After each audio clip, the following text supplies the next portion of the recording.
Hello everyone, good morning to all of you. This is Divya. आप सभी का स्वागत है हमारे इस सेशन में जिसमें हम लोग बात करते हैं डेली करंट अफेयर की। आज है 7 जुलाई, तो कल तक का जो भी करंट अफेयर बन रहा है उसे हम आज के सेशन में कवर करेंगे। तो कैसे हैं आप लोग? तो चलिए शुरू करते हैं आज के करंट अफेयर को, और ये काफ़ी ज़्यादा इम्पॉर्टेंट रहेंगे। ये जितने भी सेशंस हैं वो आपके आने वाले हर एग्ज़ाम को कवर करेगा। फिर आप चाहे नेशनल कोई एग्ज़ाम की तैयारी कर रहे हैं, किसी स्टेट पीसीएस की कर रहे हैं इवन किसी भी एग्जाम की तैयारी कर रहे हैं, उन सभी एग्जाम्स को कवर करेगा आपका ये सेशन। तो चलिए शुरू करते हैं आज की क्लास को, और एक बहुत अच्छे से कोड के साथ। जैसे कि हम लोग बहुत बार डिमोटिवेट हो जाते हैं ना, बस उसी के लिए। बुरा वक्त एक ऐसी तिजोरी है, बुरा वक्त एक ऐसी तिजोरी है जहां से सफलता के हथियार मिलते हैं। यानी कि ऐसा नहीं होता है कि हमने मतलब कुछ भी किया और हमें फर्स्ट टाइम में कुछ अचीव हो गया। ऐसा नहीं होता है, बहुत बार हमें असफलताएं मिलती हैं, बुरा वक्त भी आता है, और वही हमें बहुत कुछ सिखा कर जाता है कि आपको कैसे चलना है। देखो, दो ही चीज़ें होती हैं, या तो आपको आपकी मजबूरी आपको आपकी मंजिल तक लेकर जाती है, या फिर आप में पैशन और जुनून होना चाहिए उसको करने का। तो उसके अलावा अगर बुरा वक्त आ रहा है तो डेफिनेटली वो आपकी लाइफ में कुछ अच्छा ही करके जाएगा, और वो कुछ आपको अच्छा ही सिखा करके जाएगा। आपको ये पता चलेगा कि आपको आगे सक्सेस कैसे होना है। तो चलिए शुरू करते हैं अपनी इस क्लास को। पहला प्रश्न बन रहा है, 132वें डूरंड कप टूर्नामेंट का आयोजन कहाँ पर किया जाएगा? ये जो डूरंड कप है, इसके बारे में अगर हम लोग बात करें, ये फुटबॉल से संबंधित है। कप बहुत बार एग्जाम में पूछे जाते हैं, कप एक कप ऑफ टी नहीं, ठीक है। ये जैसे हम लोग बात कर रहे हैं, जैसे कि डूरन कप है, थॉमस कप है, उबेर कप है, कुछ इनकी बात कर रहे हैं, ठीक है।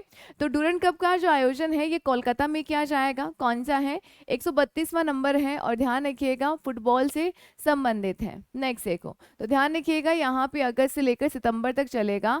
3 अगस्त से 3 सितंबर तक चलने वाला है, कोलकाता में होगा, 132वां है। डूरंड कप भारत का सबसे पुराना फुटबॉल टूर्नामेंट है। 27 साल के बाद यहाँ पे अब भूटान, बांग्लादेश, नेपाल, इनकी भी टीम जो है वो भारतीय टीम के साथ क्या करेंगे? पार्टिसिपेट करेंगे। डूरंड कप की स्थापना होती है 1888 में, और ध्यान रखिएगा ये किसके अंडर काम करेगा? अखिल भारतीय फुटबॉल महासंघ AIFF, और इसके अध्यक्ष कौन है? श्री कल्याण चौबे हैं। नेक्स्ट देखिए, फुटबॉल से संबंधित कुछ करंट अफेयर की बात कर लेते हैं। 132वें डूरंड कप का आयोजन कोलकाता में होगा। फीफा पुरुष फुटबॉल रैंक में भारत ने 100वें स्थान पर पहुंच गया है, और अर्जेंटीना पहली रैंक पर है। क्रिस्टियानो रोनाल्डो, इनके बारे में हमने पहले भी बात करी है, 200 अंतर्राष्ट्रीय मैच खेल के इन्होंने एक वर्ल्ड रिकॉर्ड बना दिया है। उसके अलावा सऊदी अरब 2027 एशियाई कप फुटबॉल टूर्नामेंट की मेजबानी करेगा, ठीक है। अगर एशियाई कप फुटबॉल टूर्नामेंट की बात करेंगे तो कौन करेगा? सऊदी अरब कब करेगा? 2027 के अंदर। फीफा अंडर 17 विश्व कप 2023 का आयोजन इंडोनेशिया में किया जाएगा, और फीफा अंडर 20 विश्व कप 2023 उरुग्वे ने जीता है। तो ये जितने भी टूर्नामेंट्स हैं जो होने वाले हैं एंड जो हो गए हैं, उसमें कौन जीता है ये अच्छे से याद रखिएगा। आगे देखिएगा, हाल ही में AIFF अभी देखा, अखिल भारतीय फुटबॉल महासंघ पुरुष फुटबॉलर ऑफ द ईयर का पुरस्कार किसने जीता है? यहाँ से आपका जो राइट आंसर है वो रहेगा लालियाना जुआलो छांगटे। ये जो व्यक्ति है, इन्होंने हाल ही में AIFF पुरुष फुटबॉलर ऑफ द ईयर का खिताब जीता है। इंपॉर्टेंट है, प्रश्न यहाँ से बनने के चांसेस हैं। देखिएगा, ये है आपके छांगटे।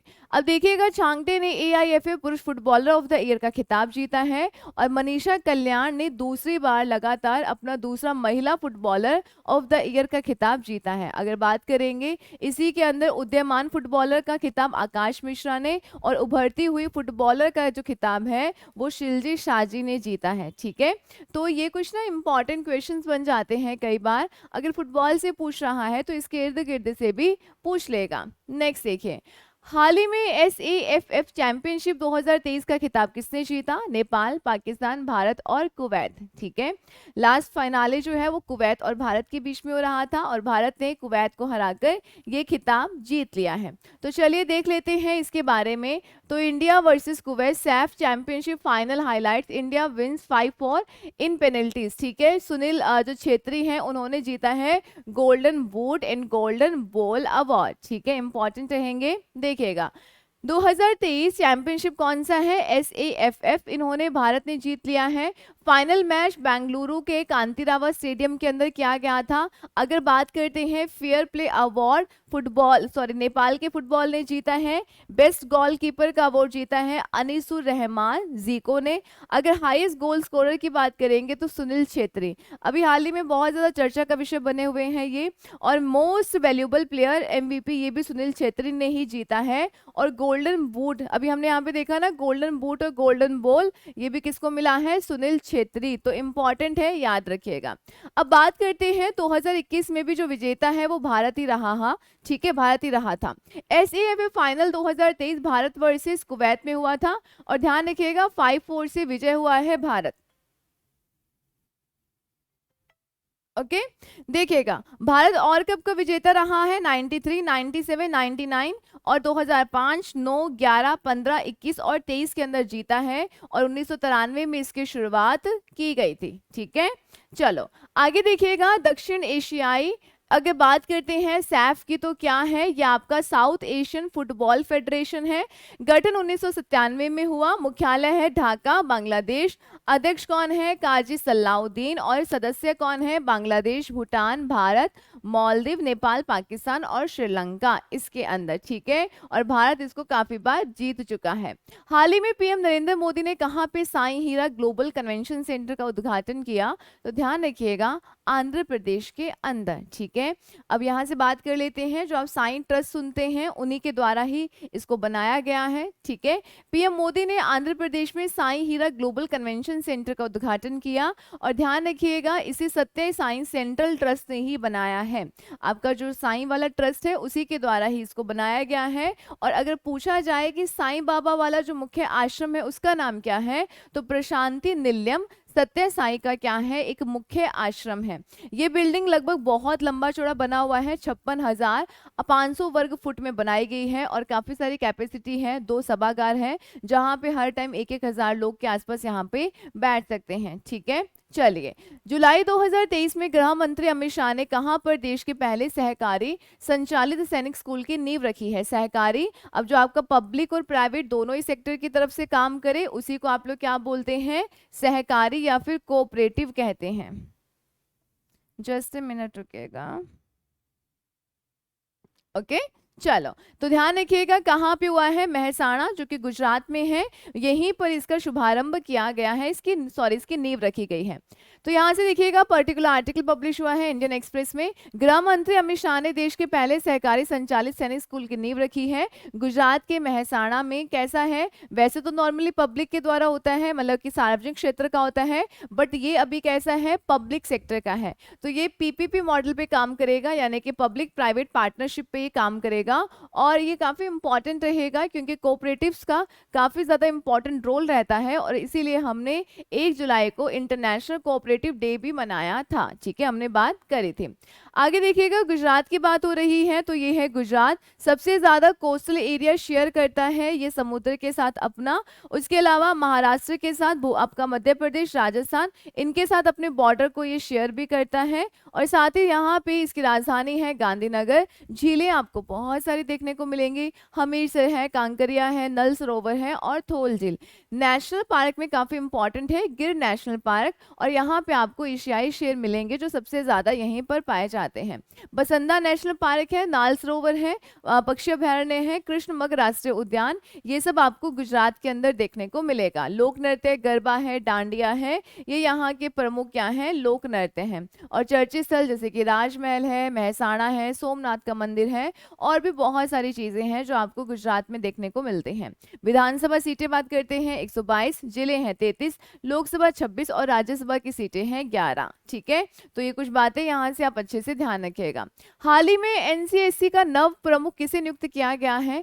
अब यहाँ से बताइएगा, और इसका जो राइट आंसर है वो आपका रहेगा MU नायर। इसके बारे में पूरी हम लोग बात करेंगे। लेफ्टिनेंट जनरल MU नायर को NCSC का क्या किया गया है, प्रमुख यानी कि हेड नियुक्त किया गया है। इनके बारे में थोड़ी सी बातें जान लेते हैं, इसका मतलब होता क्या है। NCSC का मतलब है नेशनल साइबर सिक्योरिटी कोऑर्डिनेटर। आप लोग जानते हैं कि आजकल सब कुछ डिजिटल हो रहा है, तो बहुत ज़्यादा दिक्कतें भी हो रही हैं साइबर सिक्योरिटी को लेकर, तो इसी के ही हेड नियुक्त किए गए हैं MU नायर। ठीक है, NCSC क्या है, नेशनल साइबर सिक्योरिटी कोऑर्डिनेटर। इसका पद संभालने से पहले ये कहाँ पे, military college of telecommunication engineering में इन्होंने कमांडेंट का पद संभाला था। याद रखना चाहते हो देन रख सकते हो, अदरवाइज कोई प्रॉब्लम नहीं है, बट ध्यान रखिएगा। अब इसके लेफ्टिनेंट कौन, इसके प्रमुख कौन बना दिए गए हैं, लेफ्टिनेंट जनरल MU नायर बनाए गए हैं। चलिए, आजादी के 100 वर्ष पूरे होने के लक्ष्य की ओर बढ़ते हुए सरकार ने अमृतकाल को क्या नाम दे दिया है। आपने देखा होगा कि अभी हाल ही में बहुत सारे नाम बदले गए हैं, जस्ट लाइक मुगल उद्यान का नाम, मुगल गार्डन का नाम अमृत उद्यान किया गया। तो ऐसे से करके तो अभी जो अमृतकाल नाम दिया गया था, मतलब कि सर बोला गया था कि 2022 से लेकर 2047 ये हमारे जो 25 साल हैं इसे हम बोलेंगे अमृतकाल, क्योंकि इस समय पे यहाँ पे बोला जा रहा था कि 2047 तक भारत जो है वो एक विकसित राष्ट्र बन जाएगा। ठीक है, तो इसीलिए उसका जो पर्टिकुलर नाम है वो दिया गया था अमृतकाल, और उसको लेकर बहुत सारी पॉलिसीज एंड बहुत सारी चीजें स्टार्ट की गई थी। अब यहाँ से देखिएगा इसका नाम भी बदल दिया गया है, तो ये पूछा जाने वाला प्रश्न है और काफी इंपॉर्टेंट रहेगा। ठीक है, तो राइट आंसर रहेगा कर्तव्य काल रखा गया है। इन्होंने कहा क्योंकि अमृतकाल को हम क्यों बोल रहे थे, क्योंकि 2047 तक भारत जो है वो विकसित राष्ट्र बनना चाह रहा था कि हम इतने तक विकसित देश बन जाएंगे। तो उन्होंने बोला कि उसके लिए हमें अपने बहुत सारे कर्तव्यों की पालना करनी होगी, अपने कर्तव्यों को पूरा करना होगा, इसीलिए उस पर्टिकुलर टाइम का नाम क्या रख दिया गया है, कर्तव्य काल रख दिया गया है। इंपॉर्टेंट रहेगा और प्रश्न आने के बहुत ज्यादा चांसेस हैं। आगे देखिएगा। ठीक है, तो ये आप देख सकते हैं केंद्र सरकार ने अमृतकाल को कर्तव्य काल नाम दिया है। प्रधानमंत्री नरेंद्र मोदी ने घोषणा की भारत की आजादी के अगले 25 वर्ष कर्तव्य काल होने जा रहे हैं, क्योंकि देश अपने कर्तव्यों को सर्वोच्च प्राथमिकता दे रहा है। ठीक है, भारत अब दुनिया के तीसरा सबसे बड़ा स्टार्टअप इकोसिस्टम, क्योंकि हम दुनिया में सबसे बड़े तीसरे स्टार्टअप एक वाले देश बन गए हैं, और उसके अलावा दुनिया की 5 अर्थव्यवस्थाओं में भी शामिल हैं, तो इसीलिए हम अपने कर्तव्यों की ओर अग्रसर हैं। दुनिया का 40% रियल टाइम ऑनलाइन लेन देन भारत में हो रहा है। 2021 में भारत 75वें स्वतंत्रता दिवस समारोह के दौरान पीएम मोदी ने पहली बार अमृतकाल का जिक्र किया था। कब किया, 2021 में किया था। और अब यहाँ से ध्यान रखिएगा, अब इसी का नाम कर्तव्य काल कर दिया गया है। हाल ही में सीनियर पुरुष चैंपियन चयन समिति के नए अध्यक्ष कौन बनाए गए हैं, तो ध्यान रखिएगा अजीत आगरकर जो है इनको बनाया गया है, सीनियर पुरुष चयन समिति के नए अध्यक्ष बनाए गए हैं। देखिएगा, तो यहाँ से सारा ध्यान रखिएगा, BCCI यानी कि यहाँ पे क्रिकेट के लिए जो चयन किया जाता है जूनियर कमेटीज का, उसके लिए किनको नियुक्त किया गया है, तो आपको याद रखना है अजीत आगरकर। ठीक है, अजीत अगरकर सीनियर मैंने जूनियर बोल दिया, सीनियर पुरुष चयन समिति के नए अध्यक्ष बनाए गए हैं। किसके द्वारा, BCCI के द्वारा, यानी कि भारतीय क्रिकेट कंट्रोल बोर्ड के द्वारा। ठीक है, सीनियर पुरुष चयन समिति में अब अजीत आगरकर जो हैं वो शिव सुंदर दास, सुब्रतो बनर्जी, सलील अकोला और श्रीधरन शरत शामिल हैं। और ध्यान रखिएगा, आप लोग आपको पता ही होगा कि अक्टूबर नवंबर में यहाँ पे ICC वर्ल्ड कप होने वाला है, और जिसकी मेजबानी इंडिया करने वाला है, तो इसीलिए बहुत खास हो जाता है। नेक्स्ट देखो, संयुक्त राष्ट्र खाद्य एवं कृषि संगठन UNFAO के नए अध्यक्ष कौन बनाए गए हैं, तो ध्यान रखिएगा क्यू डोंग्यू। ठीक है, क्यू डोंग्यू जो है वो बनाए गए हैं किसके, संयुक्त राष्ट्र खाद्य एवं कृषि संगठन, इसके नए अध्यक्ष। हालांकि इनको अपॉइंट किया गया है, पहले भी यही थे और दोबारा से इन्हीं को ही अपॉइंट कर दिया गया है। तो ये जो संस्था है वो ये देखती है कि अगर कोई भी देश गरीब है या जिसके पास खाने की फैसिलिटी नहीं है, वहां तक फूड को प्रोवाइड करना इस सब का काम होता है इस संस्था का। ठीक है, चलिए देखिएगा, तो री इलेक्ट किया गया है। क्यू डोंग्यू संयुक्त राष्ट्र खाद्य एवं कृषि संगठन के पुणे अध्यक्ष बनाए गए हैं, और इसका मुख्यालय कहाँ पे है, रोम में है। और ध्यान रखिएगा FAO की बात कर रहे हैं, FAO इसी के अंडर संस्था काम करती है, तो इसको हमने 2023 के अंदर शुरू किया है। ठीक है, 2019 के अंदर क्यू डोंग्यू को संयुक्त राष्ट्र एजेंसी के प्रमुख के रूप में नियुक्त किया गया था। और दोबारा आपको ध्यान रखना है, इस पद पर सेवा करने वाले ये पहले चीनी नागरिक भी हैं, यानी कि क्यू डोंग्यू जो है ये चाइना के हैं, हैं और इस पद पर काम कर रहे हैं, और ऐसे ये पहले चीनी नागरिक हैं जो पर्टिकुलर इस पद पर हैं। और ये पद क्या, ये संस्था क्या काम करती है, ये फूड प्रोवाइड करने का काम करती है एंड एग्रीकल्चर से रिलेटेड जितनी भी सेवाएं हैं वो देने का काम करेगी ये संस्था।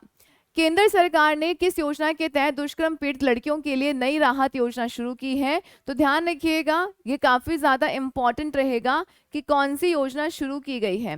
तो इसका जो राइट आंसर है वो रहेगा मिशन वात्सल्य योजना। इसे शुरू किया गया है केंद्र सरकार ने, किसके लिए? दुष्कर्म पीड़ित लड़कियों के लिए। ठीक है, देखिएगा इसके बारे में थोड़ी सी बात कर लेते हैं कि लड़की क्या हो जाती है, कई बार अगर उसके साथ रेप हो रहा है तो वो जैसे कि प्रेग्नेंट हो जाती है, गर्भवती हो जाती है, तो उसके पेरेंट्स भी उसको नहीं अपनाएंगे। तो यहाँ पे ये जो आपकी योजना है वो क्या करेगी, लड़कियों के गर्भवती होने पर परिवारों के द्वारा उनका परित्याग करने के संबंध में मिशन वात्सल्य योजना के अंतर्गत एक नई राहत योजना आरंभ की गई है। इस योजना के तहत होगा क्या, नाबालिगों को आश्रय, भोजन और कानूनी सहायता प्रदान की जाएगी।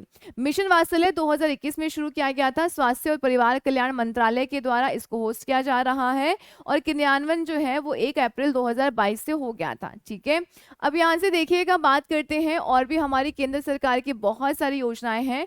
प्रश्न बनेगा, जनधन योजना 2014 की है, skill India mission 2014, make in India 2014, Beti Bachao Beti Padhao प्रधानमंत्री मुद्रा योजना, डिजिटल इंडिया मिशन 2015, प्रधानमंत्री उज्ज्वला योजना, नमामि गंगे योजना 2016 की योजना है। इसके अलावा उड़ान योजना, खेलो इंडिया स्कूल गेम्स, ये आपके 2017 की है उड़ान योजना, खेलो इंडिया स्कूल गेम्स 2018 की है, जल जीवन मिशन 2019, प्रधानमंत्री गरीब कल्याण योजना 2019, प्रधानमंत्री स्वनिधि योजना 2020 की है, पीएम मित्रा योजना 2021 और स्माइल योजना 2022 की है। बहुत इंपॉर्टेंट है योजनाएं, आप चाहें तो इनका स्क्रीनशॉट ले लीजिएगा, यहां से प्रश्न आपको जरूर देखने को मिलेगा। ठीक है, मैं एक बार साइड हो जाती हूँ, आप इसका स्क्रीनशॉट ले लीजिएगा। नेक्स्ट देखो, अब आज का क्वेश्चन है, आपको इसका आंसर अपने कमेंट सेक्शन में करना है। अगर आप पीडीएफ चाहते हैं तो आप मुझे कमेंट सेक्शन में बता दीजिएगा, और पीडीएफ आपको मिलेगी हमारे Telegram channel Divya Chandani ma'am के ऊपर मिलेगी, आप उसे ज्वाइन कर सकते हैं। वहाँ पे आपको क्लासेस की लिंक भी अगर आप चाहिए तो आपको अवेलेबल, आपको लिंक मिल जाएगा, और साथ ही में यहाँ पर आपको पीडीएफ भी अवेलेबल हो जाएगी, और ये क्लासेस आपके हर एग्जाम को कवर करेंगी। और आज का क्वेश्चन है कि हाल ही में दुनिया के 7 अजूबों की अपडेट लिस्ट जारी की गई है,